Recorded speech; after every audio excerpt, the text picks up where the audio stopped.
د جمهوریت پاکستان په دورة باندې تللی و. هلته سره شیعه سني فسادات کېدونکي وو. ځکه هغوی د شیعهګان د حضرت حسین چې علم مناوري او هغه بله ورځ تېره شوه، د هغې نه مخکې هم څه مسایل راغلي وو.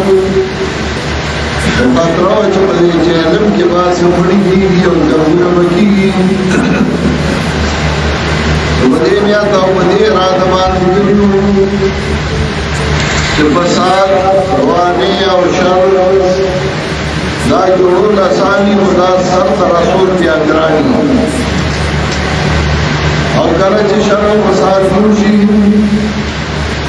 نو په هغې کې بیا ډېر ګناهو په منځ کې راشي او غم پکې دل شي.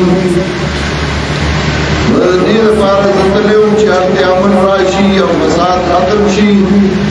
حتی نو اصحابو کوشش وکړه او الحمدلله هغه خبره سرته ورسېده. زه له هلته وم او زموږ له سره جوړې وم. زه خبر شوم د مولانا صاحب د وفات نه. مفتی صاحب سره رابطه وشوه، زموږ صوبایي امیر دی او ما هغوی ته اجازت وکړه او ملګرو ته ځکه منځ کې څه خبرې راغلې وې او د انسانانو ژوند دغسې کله یوي، کله جدایي، کله شیني، کله باراني، کله وریځي، کله سیلۍ. دا دنیا کې دغسې ځي او راځي، کله یو ته ګناهي، کله بل ته ګناهي. اللہ تفتری مظاہری انسانان خپل خپل دلائل وی خپل خپل خبرې کوي.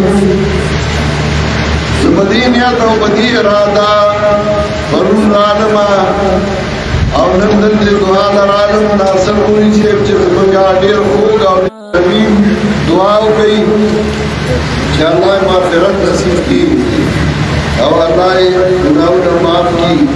الله دې ورته هغه جان ښایسته کړي او الله دې د هر